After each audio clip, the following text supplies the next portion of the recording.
Would you like a second opinion on your diagnosis? Please send your analysis and medical history to visit@QS24.tv, and our Chief of Medicine, Miss Dr. Wiechel, will analyse them for free and anonymously in our new series Visit. For more information, visit QS24.tv.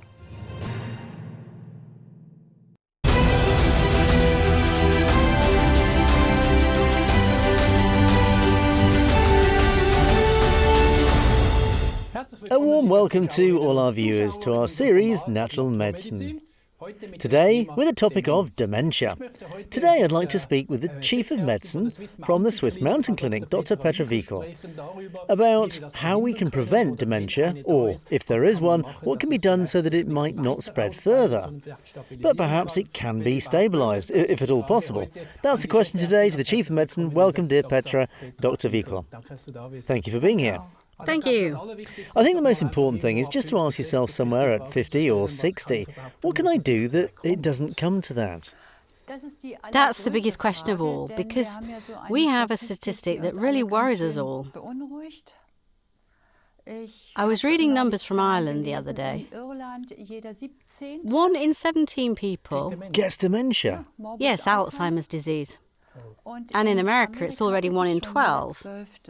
And I asked myself how we want to master the subject, when actually in dementia therapy today, we're believing we are solving it with a drug. What has arisen quietly through many other courses before we realise that we are slowly losing our concentration. We just can't adapt the language that well anymore. We have problems while driving. We can always cover it up a bit. But in anamnesic and cognitive terms, it is said the performance, which of course also initiates a dying process without us being dead, is reduced, and our world is getting smaller, and we have a cerebral breakdown that we say we can't hold back any longer. Families are always integrated into dementia consultations today to go through situations in the long term and also to plan for the future if someone is afflicted with this diagnosis. But maybe I should first explain how you can get dementia, because I think it's very important that we think about it. Because when I get up early in the morning and just before I go to the bathroom, I press the button on the coffee machine. Then I just have to know that in the coffee machine, if it's made of plastic, the contact with the water releases plasticizers, which of course I also absorb with the coffee. If I then take a capsule from Nespresso, which has aluminium in it, that actually goes in too. Then it's such a habit that you also have a croissant with your coffee or some other pastry. That's a big gluten guzzler, of course. Today we know that the need for gluten, that is the gluten protein in grain, provokes inflammation in the intestines in 75 to 85% of people. This inflammation creates so-called holes in the intestines, which then also cause inflammation in the glia via the vagus nerve, at the contact point between the body and the blood-brain barrier. And all those things slowly no longer take place in the gut, but in my brain. This is where latent inflammatory processes develop. I just need to take a few more medicines that contain aluminium. We have talked about that too. Metformin would be good for high sugar, which dramatically downregulates my blood vitamin B12 levels. And medicines that contain aluminium, or maybe an acid blocker, that again manoeuvred me into a B1 deficiency. In the meantime, the body is also quite in deficit due to the high toxic load in a mineral deficit. The least attention is paid to not having to make a substitution unless the minerals are balanced first. And we have made incredible observations that potassium, magnesium, calcium as elementary control minerals are going into deficit. Then I usually get in the car straight away, drive somewhere, find a parking space and look for the shortest route. So exercise is no longer the big issue. That could perhaps be of help with good circulation, but that is not the case. Then, of course, I have laser printers in my office. I'm extremely stressed by Wi-Fi, high electric smog, and maybe it's the case that I also put something in the microwave at lunchtime. Then, from my nutritional physiological impact, I'm absolutely empty, and I don't get any light either because I don't want to take the public train either, get off 2 stops early to still have a little way to go, but I want to drive my car to my door and go home again because the day just got the better of me. That is, of course, everything extremely put together. But that's how it is, because this high carbohydrate load, maybe an oat bar at lunchtime or a pizza or something sweet in the afternoon, this is, of course, creates what is known as insulin resistance. We're talking about the degradation of insulin by the overdramatic need for gluten and sugar. And these are all things that require an absolute rethinking in the accumulation, also in the foresight that Alzheimer's or dementia is a problem of the brain, which is actually the brain's signal transmission in an incredible self-regulation. And the brain has millions of such neurons, nerve cells, or even billions. And each one has tens of thousands of receptors that communicate with each other again. The brain has little space, while a lot can naturally balance itself out in the body. But the brain also has to, in every inflammation, even without good neurotransmitter supply, compensate again and again for big problems on a daily basis. And those are just the conditions that are crucial and of importance in the development of dementia. All phenomena of civilization. All from civilization. We don't look, not a bit. And then, of course, the big issue of aluminium, which we know very well. And you have to say first, who is Alzheimer? Alzheimer was a medical colleague who named this disease after himself and has described that through this amyloid beta in the brain, such holes appear through plaques when you do a brain CT. And he called that Alzheimer's disease and described it as dementia. The study situation is such from 2000 to 2015 that of the more than 400 study projects, 395, already failed the preliminary test because everyone is dealing with a drug against these amyloid plaques, which would provoke this breakdown by antibodies, because it has been seen that the communication at the synapses, so the transmission of the excitation, the cognitive thinking that decreases, that somewhere a breakdown has to take place again. Otherwise, you can't really achieve stability here without even remotely understanding why these plaques are there in the first place. And Brie Dezen in America, having immense success also in the dementia treatment because he sees it the same way we do. Dementia is just the name, but behind it there are various causes that lead to dementia. That in the end, it's a clinical picture that may be expressed similarly in many people, one stronger, the other less so. Must lead to the result that we know in advance what form of dementia you have. And one, for example, is the exposure toxic, the toxic load, which also attack the brain. So the high need for aluminium, mercury, lead, all of which also arrive up there through an open blood-brain barrier. The blood is always the transporter for things, and also the brain takes over a place of deposit. You just have to say that. Also, liver and kidneys, they all only have limited capacities to compensate for such things. That's one thing. The other thing is that, of course, the immense micronutrient requirement for the brain must also be ensured. What always amazes me is that people with all these diseases don't get any brain nutrients at all. They get their antidepressants, they get their drugs for schizophrenia, for psychosis, for mania, but they don't get any brain nutrients at all. The brain needs so much fat. The brain needs so much omega-3, so many phospholipids, so many nerve vitamins. That's all myelin sheaths. There are constant processes that have to regenerate every day. Also, the activity of such acetylcholine, of dopamine, of tyrosine, they are all such crucial processes that have to be ready. And if the brain can no longer regenerate all of this by building up itself, then of course the brain cannot achieve any performance either.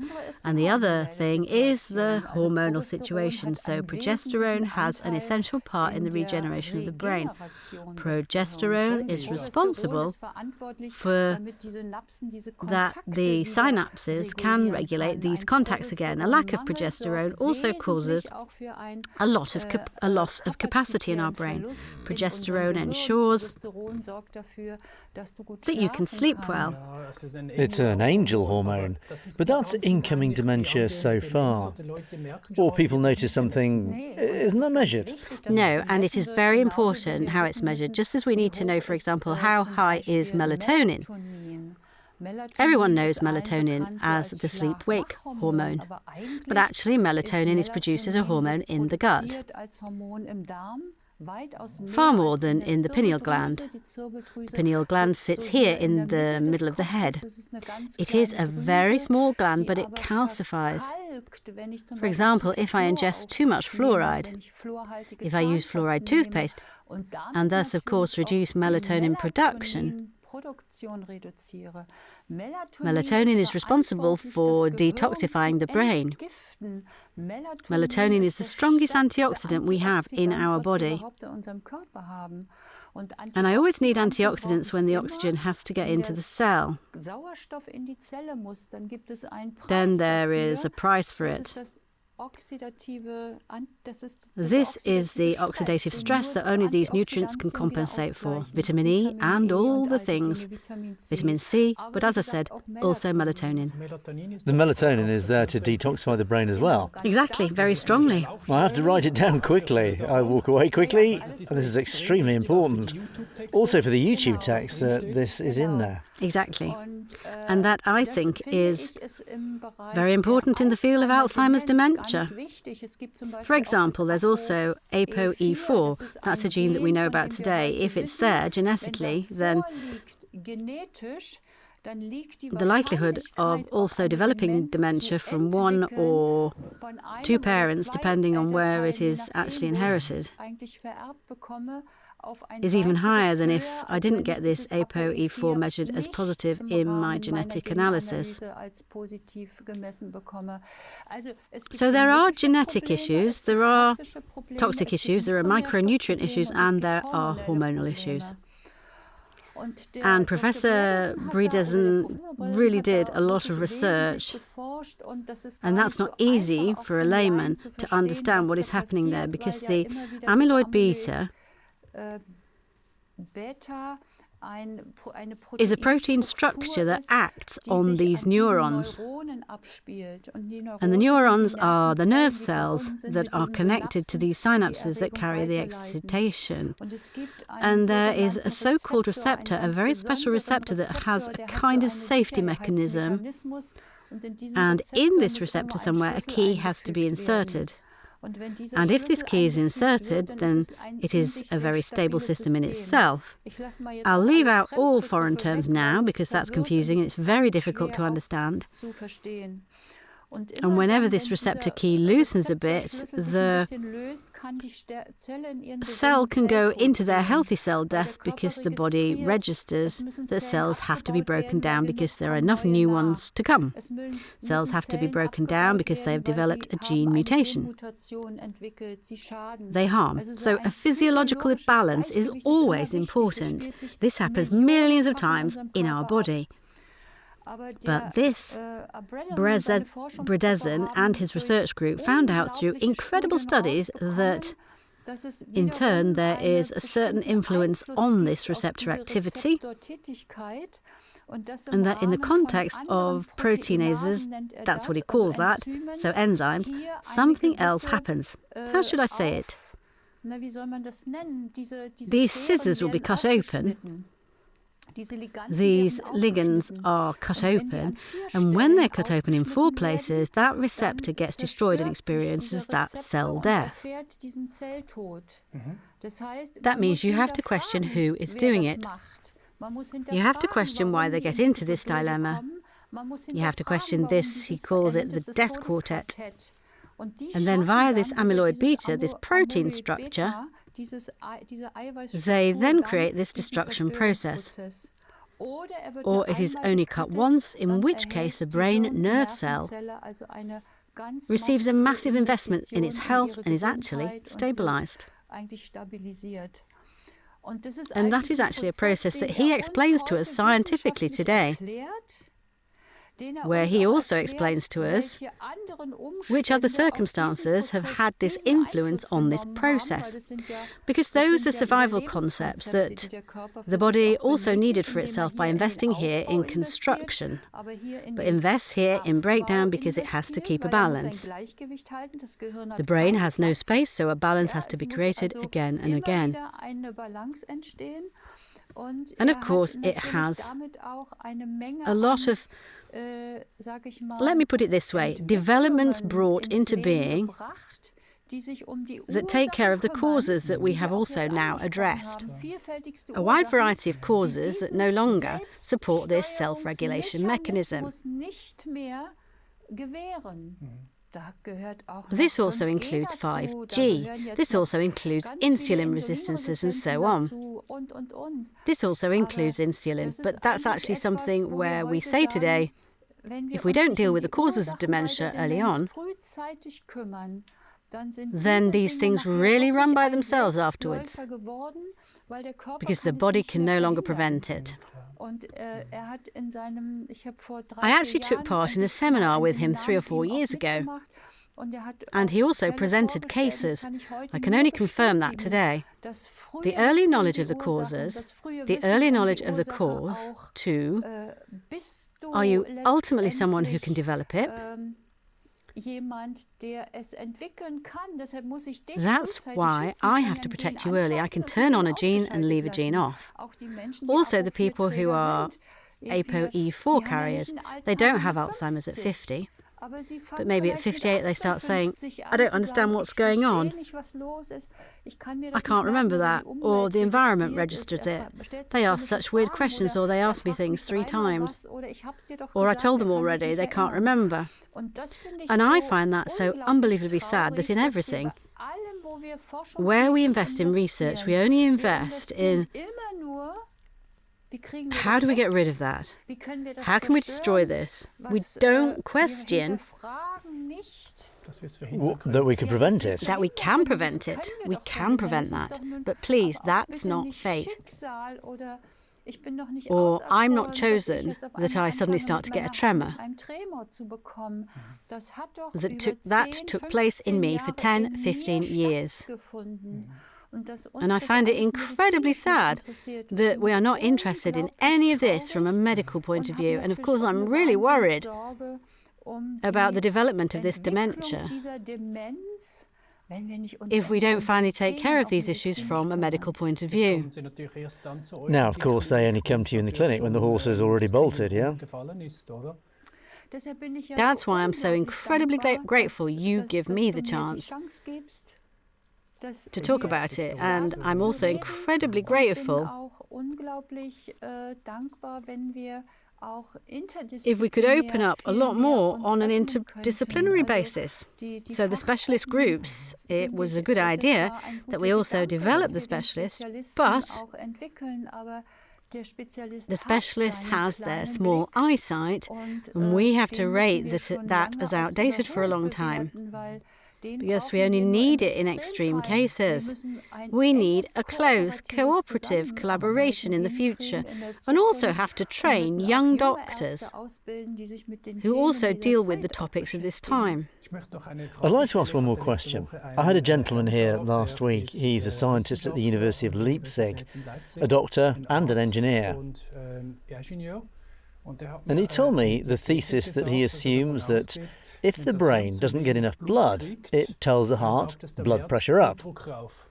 We then give a drug that lowers the blood pressure again, and the brain is not supplied enough. And then there's exactly that. Too little is supplied. Heavy metals are being dissolved, it's released, and it's the beginning of a disease of the brain due to the lowering of blood pressure. It's incredible. Not just blood pressure, but your lovely statin too. It's in the package insert.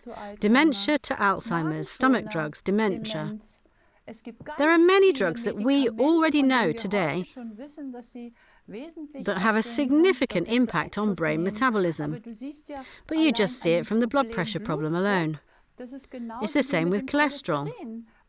Blood pressure is just an adaptation of the body to an increased need. I can't just lower it.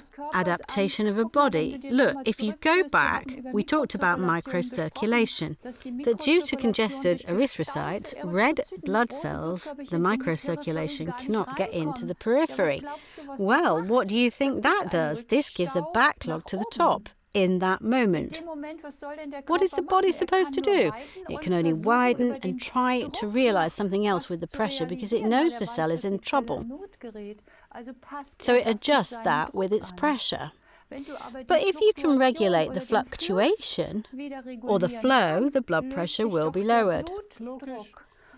This is nitrosative stress on the cell.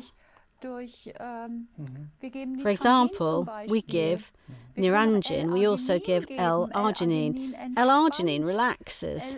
L-arginine and magnesium relax and regulate blood pressure. So blood pressure also has causes. Mercury, for example, creates high blood pressure. But it's not just a thesis. Blood pressure is only an adaptation problem of a misdirection, also partly vegetative, to the tension. And that's no problem at all to get blood pressure back to normal in the long term. However, it depends on a person who is willing, of course, to understand and change things. So if you're happy with that,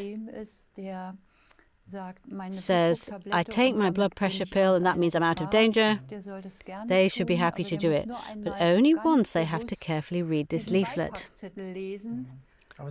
But it's always said that it doesn't affect me. It's probably the others who are affected. Yes, but you get involved very quickly, and I would like to draw your attention to it again and again.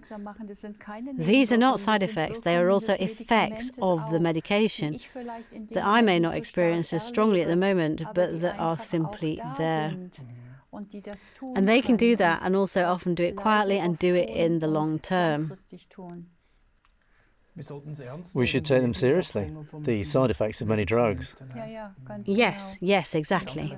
Well, thank you. A sad chapter. Very sad chapter, yes. And not just quickly solvable, but we have to work on some things ourselves that are dear and agreeable to us. Break certain habits. Exactly. Thank you very much, dear Petra. Thank you, dear viewers, for watching. Please continue to share this show on YouTube because I think it's incredibly important to start talking about dementia now. And not only when the horse has bolted, it's important to think about it now. I'm 51 years old. I think about things like this because I want to grow old healthy and I never want to get into this situation. I don't want my children to have to do God knows what. That's why this topic is on my mind, and I just want to pass it on to you. Deal with it too. All the best. We'll see you next time.